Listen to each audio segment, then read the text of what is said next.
Welcome to another Celebrate Arkansas podcast. We're so excited to have our second episode. I'm the managing editor, Jocelyn Murphy.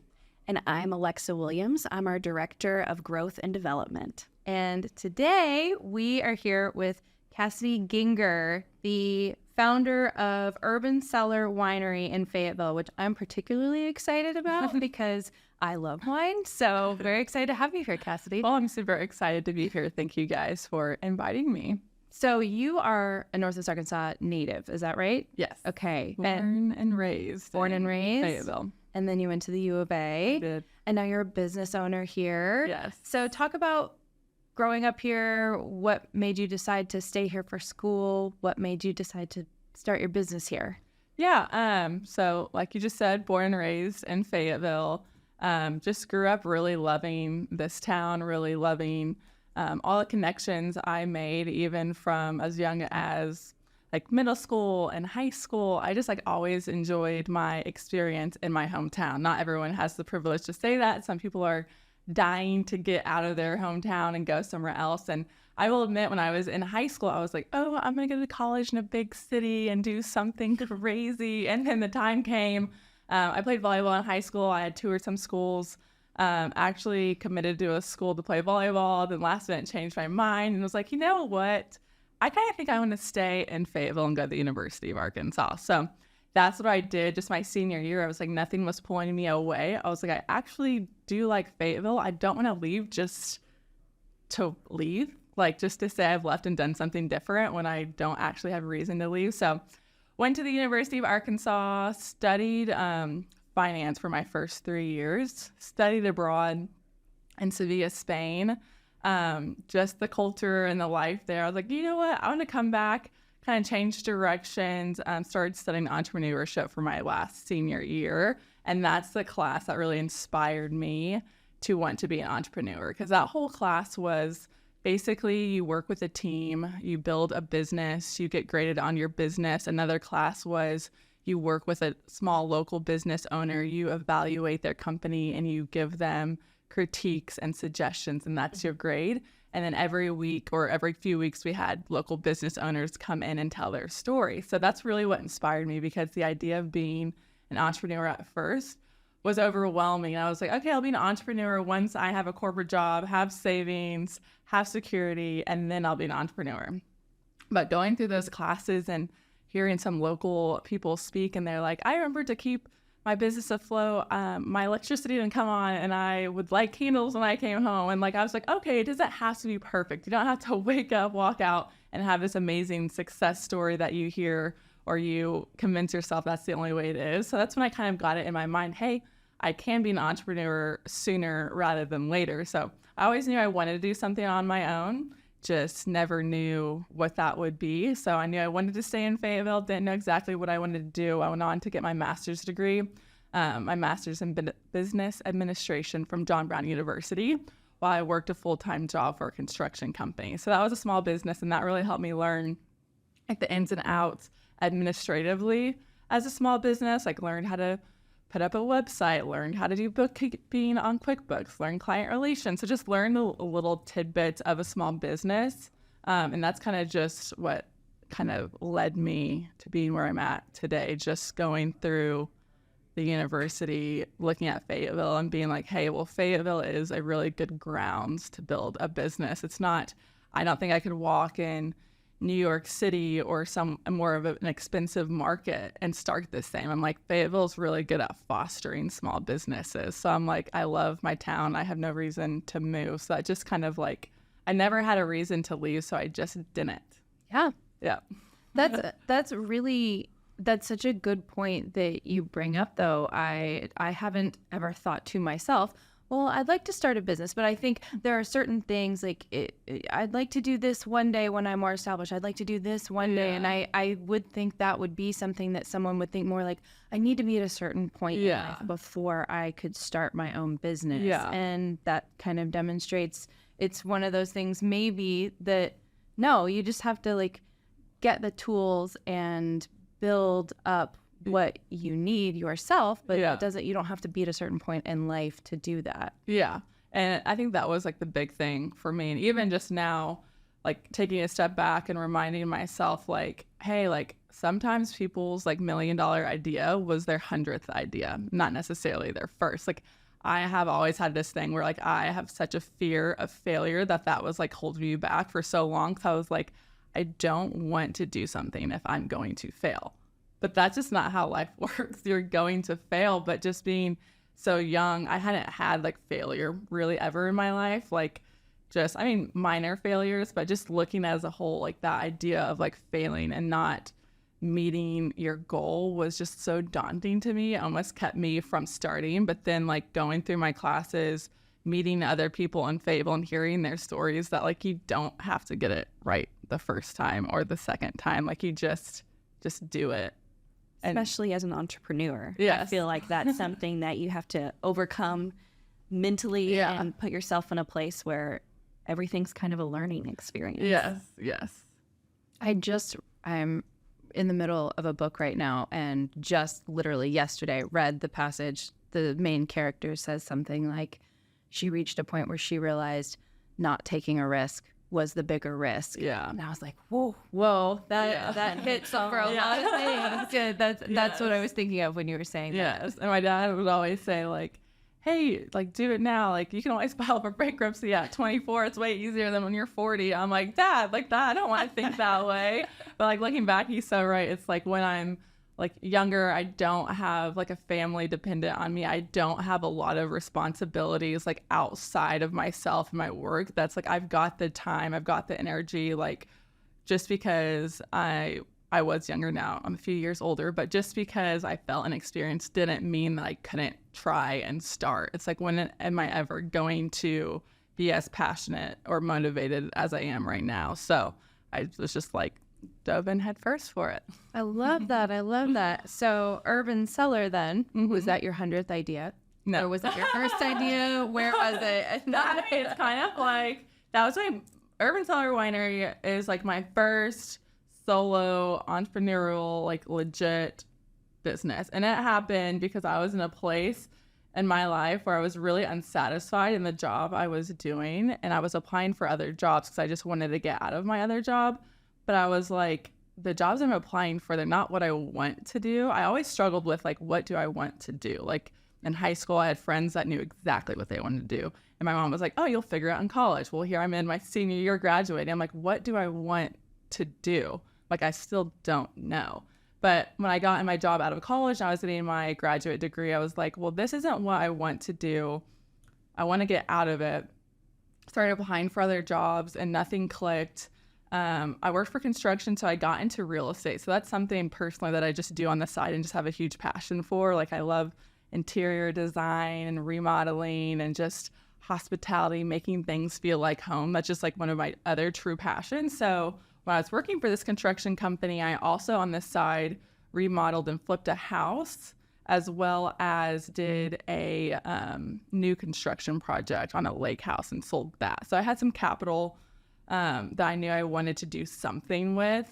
Being a finance background and my family being in finance and real estate, I always knew like, hey, when you have a lump sum of money, let's reinvest that. Let's not spend it on like $100,000 car that's going to decline in value as soon as you drive it off the lot. So just me being me, I was like, okay, I'll reinvest this into another house. Well, that time in the market, you could give cash offers way over asking and still get declined. And that was happening to me. So I was like, okay, if I can't buy real estate, what can I buy? Because like, I want to buy an asset that is going to produce income for me. Invest in something. Yes, not cost me. I want to invest in an asset, not invest in a liability. Right. So what can I do? So the real estate didn't work out. So then I was just Googling. I saw this website with all these businesses for sale. And all of them were not intriguing. They're like, do you want an auto repair shop, an insurance company? And if they were intriguing, they were not my price point. So I was like, Finally, I stumbled across a small winery that's for sale. I'm like, a winery in Fayetteville, Arkansas? What? I'm like, what does that even mean? But I had to go meet with that current owner.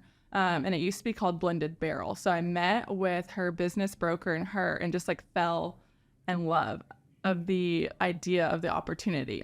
like, to be completely frank, when I looked at the numbers, like, she'd been in business for a few years and nothing was ever profitable. I think if I took it to any like sane business person, they would be like, why would you want to buy this? Like, that haven't made any money. I'm like, but like, I just fell in love of like what it could be. So, and side note, I've also always loved wine. Like, even in college, when I was legally allowed to, we'd be going to like dive bars and I'd be ordering a glass of wine. My friends would be like, that is so sad, Cassidy. Why are you ordering a glass of wine? I'm like, leave me alone. Let me be. Like, it doesn't matter if it's like the nicest bar in Arkansas or a dive bar. Like, I just loved wine. It would be a hot 100-degree day at the lake. I'd be drinking red wine. People would be like, that's disgusting. I'm like, I love it. So I was just like, it's so meant to be. That time of my life was super crazy. I was like just praying for like a life change. Like, I was like, I just felt so stuck. I felt stuck in my job. I felt stuck that I did not know what I wanted to do for my career. I felt stuck in a relationship I was in. So in the matter of 10 days, I got fired, broken up with, and bought a business. Wow. Yeah. How's that for a life change, right? So I'm like, I guess I asked for this.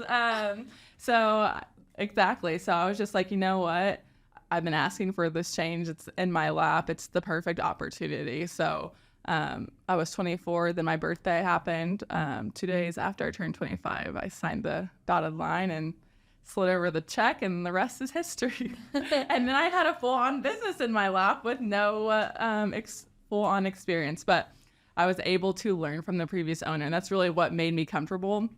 One, having my support system of my friends and family, and two, hey, I bought this business. It does have some groundwork already done.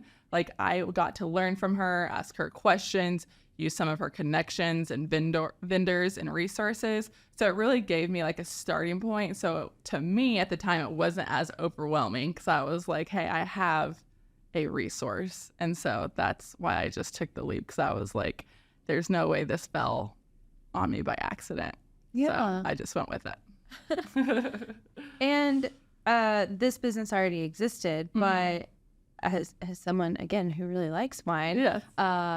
I don't think there was a huge market for it in Fayetteville at the time. You know, we've got Sassafras, and we've got the Tawny Town Winery, but those are in opposite directions. Yeah. And obviously there are some wine bars and some restaurants that are known for their wine selection in Fayetteville, but specifically, I say some, I think there's a wine bar. Yeah. Anyway, sorry, not trying to, but you know, just that seemed like maybe, I mean, compared to coffee shops or breweries. Like, that seems to me like maybe there was opportunity there business-wise. Yes, definitely. So there, I mean, it's no secret that Arkansas isn't necessarily known for its great grape growing regions. Like, we do have aspects. I know the University of Arkansas has worked and got some vines.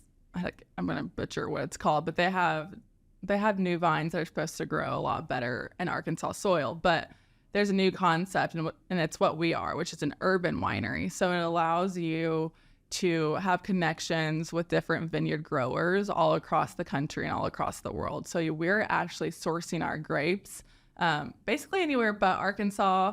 I'm not opposed to never doing Arkansas grapes, but the whole idea of an urban winery is to offer wine in a winery in a city setting. So even big cities like Santa Barbara, LA, Dallas, Austin, they have urban wineries. It's just a newer concept that not a lot of people are educated on yet. It's just new. So at one point in time, people weren't familiar or accepting of microbreweries, but now they are. They're everywhere. So I just love the idea that I could get grapes from all over the world. I could blend them. I could put my own flair on them. I could create something truly unique and special. Because in the wine world, and especially like in the grocery store market, like super mass produced, it's all owned by a few huge companies that you just lose like the artistry and like the culture of the wine. So I really liked being able to work with really small vineyard owners and growers and then come into my winery and make it myself. And I just love that aspect of it because it kind of brought it back in and made it more, I don't know what the right word is, not sentimental, but just more of a craft. Whereas something special inside and outside the bottle. So I just love the idea that I wasn't tied to a certain region. I could blend a Chilean Merlot with an Australian Cab, and I could just use my creativity and palette and really have no limits on what I could create and craft. So that's one thing about an urban winery I like. And also just the connections that I get all across the United States. Yeah. Just meeting those different vineyard owners and growers is really special. I love what you said, something special inside and outside the bottle. Yeah. And Fayetteville specific, Northwest Arkansas, but Fayetteville specifically also kind of lends itself to craft operations, Artistic endeavors. artisanal, artistic, Yes. all of the things. Yes, it really is inside and out the bottle, because so much thought goes not only to like the wine that's in the bottle, but the bottle itself, the cork, the label design. We work with artists and graphic designers and my team. Like every little aspect and detail of that bottle is thought about. Like in no way, shape, or form is that mass produced or just slightly thought about. A lot of work and like creativity and like artistry go into that. So that's like super special. So when I get a wine done and I see it like on my shelf, I'm like really proud of it, because it wasn't just something I whipped up or that's like on a mass produced line. It's just really special that it is crafted with care.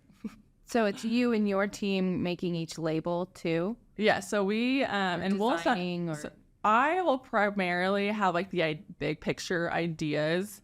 And then my team will also help. And we also work with outside graphic designers as well. So it's really a team collaborative effort. Since it is my small business and my baby, I'm very like specific with like my vision, my idea. So I always work with whoever I hire like hand in hand, but I definitely am not a graphic designer. So a lot of our stuff has been by a professional. Oh yeah, I didn't mean like you thought out each label. I just mean you have a hand in Yeah. Because I'm you talking about so much thought goes into every label and every bottle and every cork. That's something I don't necessarily think about. Like I wonder how this label came to be. But then sometimes people go into the store and they choose wine based on what they know they like. But then sometimes people will be like, I like this label, I'll give this a try. So there's always the visual aspect of it. Yes. And some people care a lot about visuals. I have winemaker friends who do not care about visuals at all. They will solely sell their wine just on what's in the bottle, which I'm totally for as well. But I just love like the creativity, and like I love when someone comes in and is like, oh, your labels are so cute. I'm like, well, thanks. I'm glad. So I like it to be an experience inside and outside the bottle. And even just what type of cork you use and what type of foil or wax. There's just so many little details that go into the makeup of a wine bottle. It's super fun to be able to just change and tweak that. And you do offer custom labels as well, right? Yes. So if someone has an event or an occasion, then they can partner with you to get something that's made for them, tailor-made. So we'll have people that'll come just walk in and be like, hey, we have a birthday party. Can we do a custom birthday label, or can we do a custom corporate label, or a custom like really anything celebratory or like corporate? We will work with people to make a custom label. So that's just a super easy process. People come in, it normally takes us 48 to 72 hours, and we'll design a label, or maybe they already have their design or they have a team that has a design, but we do custom labels. So we've had inside jokes on labels. We've had people's pets on labels. We've had lots of logos on labels. We've had like the most bizarre, outlandish, funny, hilarious things on labels, and just seeing people's like face light up when they come to pick it up and like, oh my God, like it's just like special to have that, because even after you gift it to somebody and if they drink it that night, they still have that bottle to like, display on their bar cart or in their kitchen. And it's just like a fun, special experience that just adds to how delicious the wine is, in my opinion. It really does. And so you're supporting a small business, a local small business, and it's a unique experience that you have your own individual thing that you helped you, the customer. That's such a cool and unique, I feel like, concept. Yes. That worked out nicely. Yes. An immersive experience. It Yes. sounds like you've created more than just wine, Yeah. more than just art inside and outside of the bottle, but really an experience that people can come and enjoy right here in Northwest Arkansas. Yeah. And more so if like people really want an experience and to like immerse themselves in like the world of wine per se, as we offer bottling parties and winemaking experiences. So the bottling parties, you get to kind of like build your own bottle of wine. So you learn about the wine, you taste the wine, and then we lead you through bottling the wine, corking, foiling, and then putting your own custom label on it. So we do a lot of those for corporate, bachelorettes, birthday parties, just for fun, because your friend group or your corporate team just gets to gather, enjoy some wine, and do a hands-on experience, and then leave with something tangible.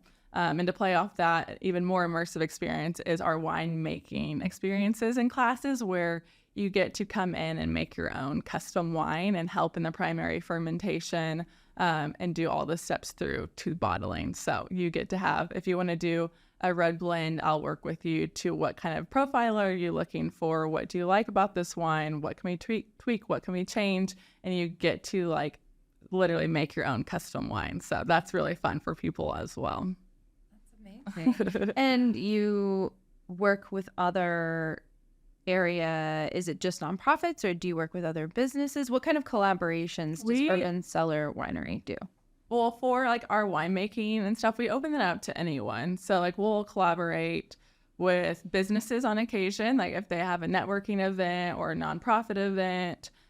We will collaborate with businesses to come up with a label. For instance, we've done a lot of networking events where they didn't have their customers like come in on the winemaking, but we serve their wine there with their custom labels just to add and elevate the experience. But we also open that up to just friend groups and bachelorettes to really just have an experience. And to play off that, we have just partnered with the Children's Safety Center, and this is kind of the first like wine brand collection we have released in collaboration with another business. So this is more than us just doing a label. We're actually partnered with them, created our handprint wine series. So we have a handprint Cab Sav and a handprint Vermentino, which I brought today. So we collaborated with them, met with the Children's Safety Center, did a tasting, picked which wines, designed the label, went through the whole process. It was a lot of fun.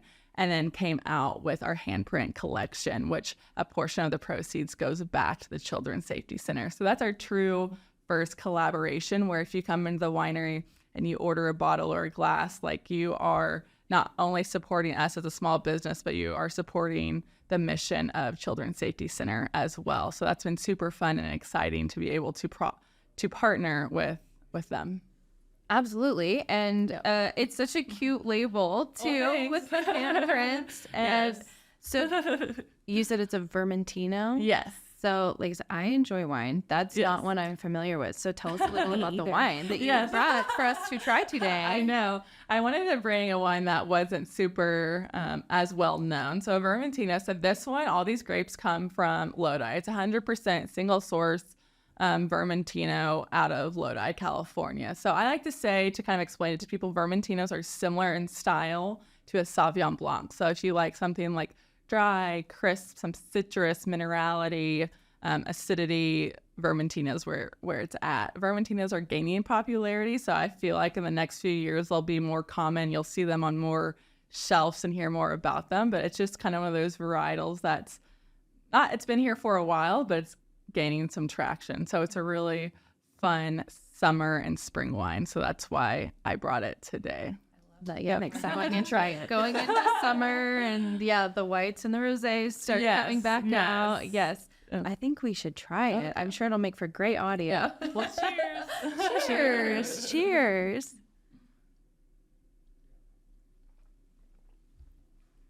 Oh, she is dry. I love that. I do too. I am dry, crisp Sauvignon Blanc fan as far as warm weather, white varietals. So I'll have to certainly keep that in mind. Yes.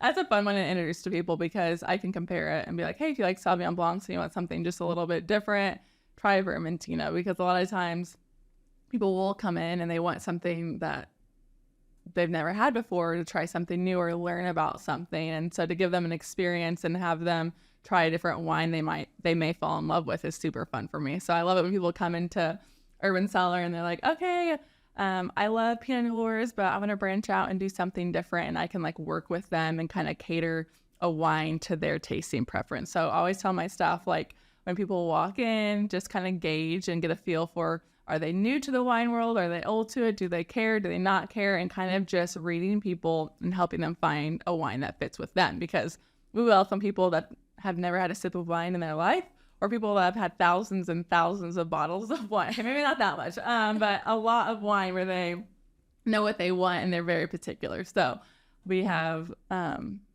don't want to say snobby people, but, you know, sometimes wine connoisseurs that come in. And we also have novice people. So we love working with them all because I love a challenge. So I just love finding a wine that somebody likes, because I'm convinced that there's a wine out there for everybody. They just haven't tried it, because wine is such a diverse beverage that there's just so many different styles, even within a style like Chardonnay, depending on the region, the winemaking practices, when it was harvested, what kind of oak. There's just so many things that change wine, that even if you've had 2 Chardonnays and you don't like them, you might have a different one from a different region, a different style, different practice that tastes so different that you actually like. Yeah.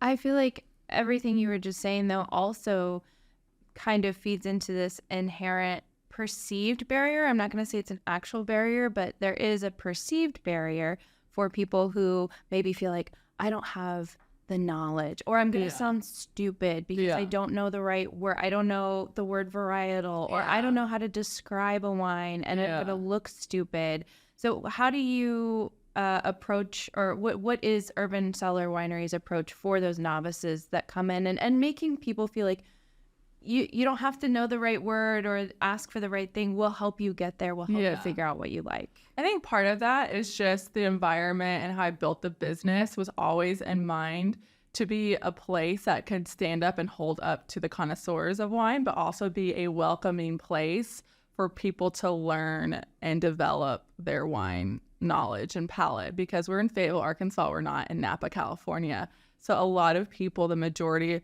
of people in Fayetteville, are not wine connoisseurs. So I needed a place that people could come and learn to love wine. So when people come in, like even my staff members, we have internships, and we hire a lot of people out of college after they turn 21 that have never had wine or never really had anything besides something super, super sweet. So my employees will start out being the same place as a lot of our customers, and then gradually learn and try new wines. So myself included, that I didn't just grow up one day just loving wine. I started only liking one type of wine, then my palate grew, and so forth and so forth, just like in any kind of category. So when people come in, we are always just welcoming.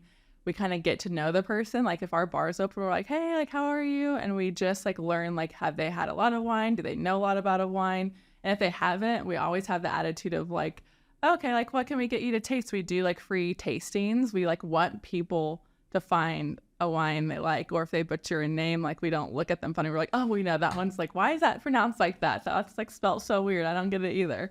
Like we just try to make people feel comfortable, because we're not an uppity winery in Napa Valley. We're in downtown Fayetteville, Arkansas. So we do have good quality wines. I can confidently stand behind my wines, but I also am trying to get people into the world of wine, because we're not in a wine region. So to do that, you've got to not be intimidating and to really be welcoming and educational. And some people come in and they don't want the education. They want you to leave them alone and let them drink their glass. And other people want to sit at the bar and learn. So it's really just being a small business is just giving people the experience that they want. So if they want a really catered personal experience, that's great. If they just want to enjoy a glass of wine and chat with their friend that they haven't seen in a couple of weeks, let them do that. Like we're here to be a space for people. We're here to be the space that people want it to be. So we're not going to shove wine knowledge down your throat, but we're also happy to talk your ear off. Reading the customer. Yeah. Yes.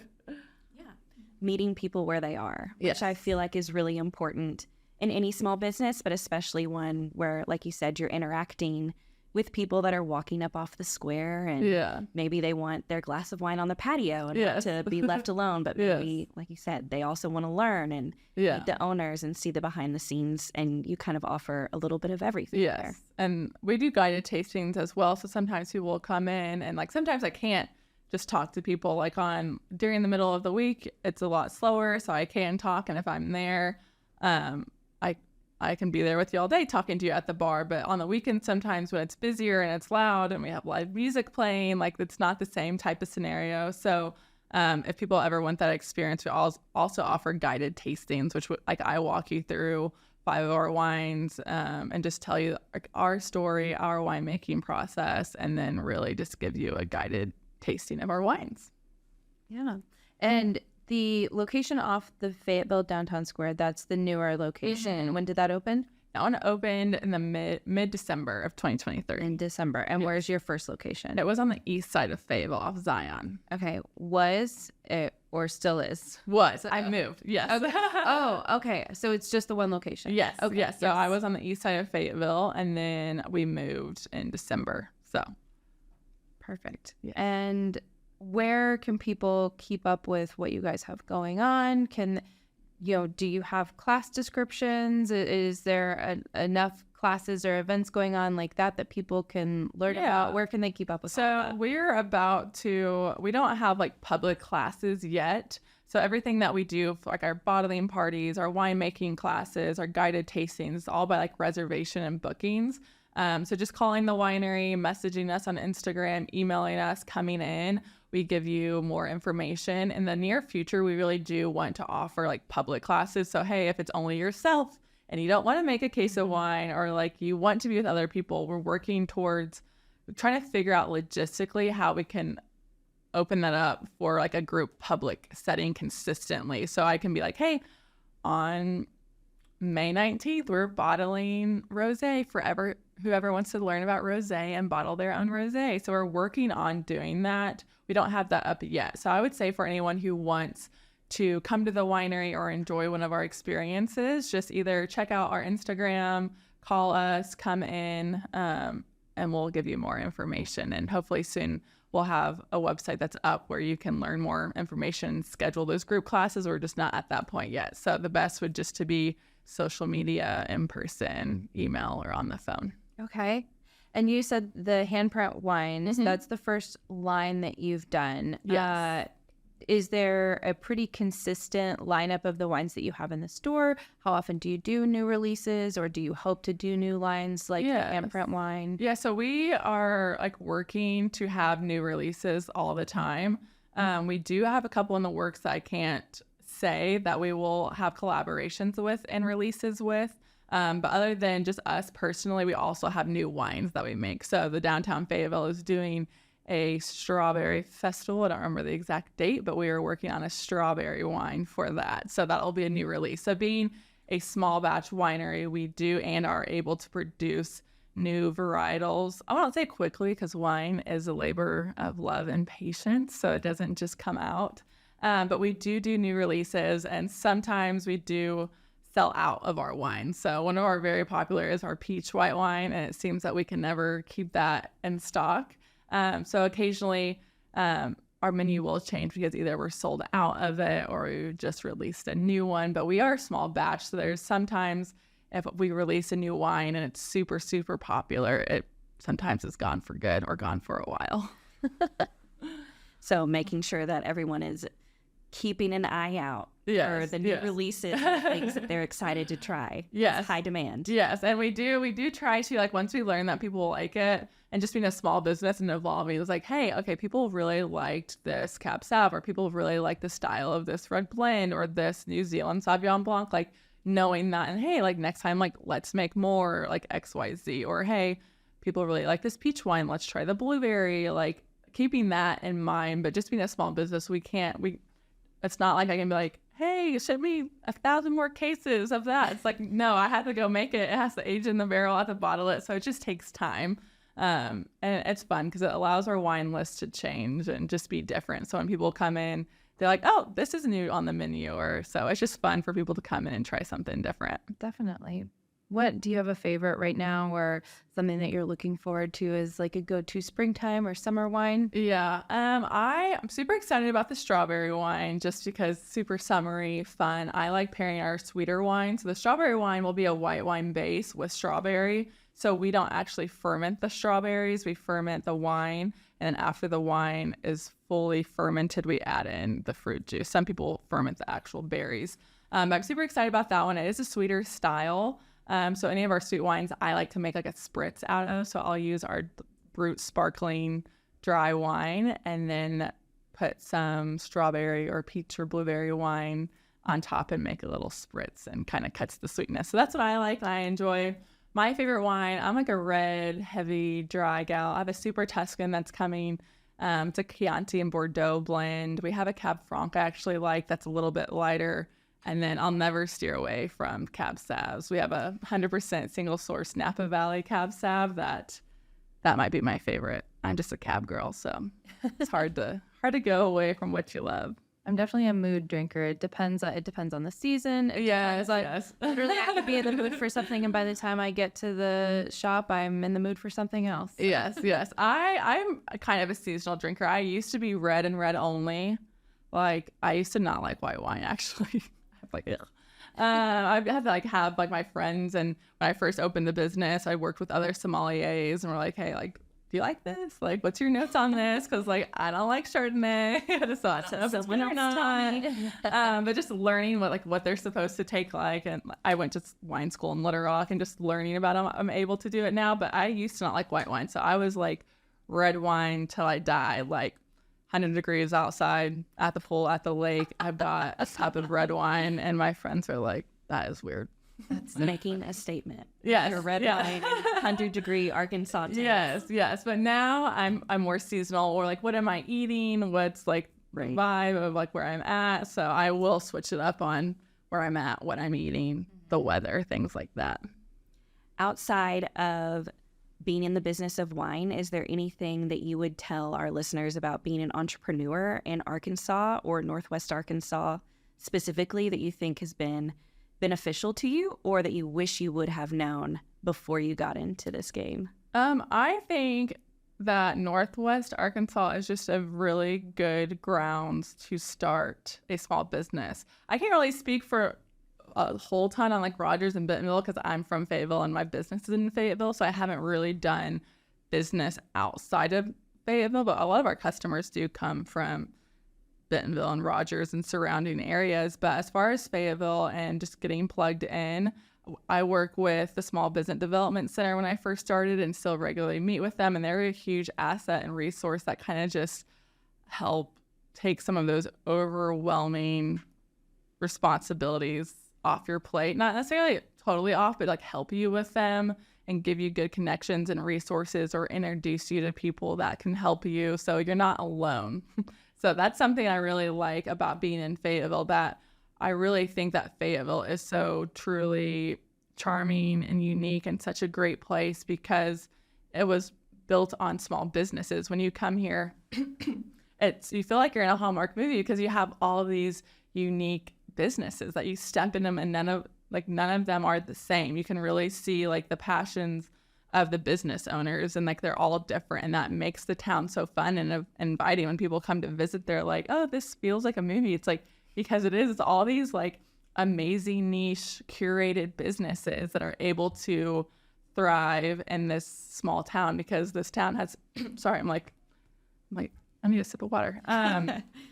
But these businesses are able to thrive because the city and the community support them back and have resources. So, and I just love, I'm not saying that there's no hard points. So I'm I wish it could be a little bit better in this angle, but for the most part, I've really enjoyed having my business in Fayetteville, and the support and just the opportunity that the town and the people and the resources that it's given. Well, and can definitely recommend Urban Cellar Winery from personal experience. I actually just went there for the first time last week before I even knew we had this booked. I went with a girlfriend before a show, and she had been there before. She was like, that's the perfect spot to go before the show. And it was. I loved the atmosphere and the girl behind the counter was super friendly and very, let me know if you have any questions. I can tell you about all of these things. I loved the, like I said, the atmosphere. So, I mean, it's great. So definitely that's off the Fayetteville Square. And Cassidy Ginger, we so appreciate you being here and telling us about Urban Cellar Winery. I can't wait to go back and check out more because I only had the Brut, the sparkling. And now I've had the Vermentino now. Yes. So I have to go back and try more. Yes. Well, thank you. It's been a pleasure being on this podcast. So I really appreciate you thinking of us and giving us this space to talk. No, we've loved getting to know you and get to know a little more about your business. And it's such a major part of our brand working with the philanthropic community. And so we love that you brought specifically this handprint bottle and talked about your collaboration with the Children's Safety Center as well. And so we're always excited to lift up locally owned businesses, but then also, of course, businesses that are giving back or collaborating with the nonprofit community in that way too. Yes. That's what it's all about. Even from when I first started the business, I'm like, I want to be more than just wine. I want to do more than just sell wine. So anytime I have the opportunity to collaborate or do something that makes the business more than just wine,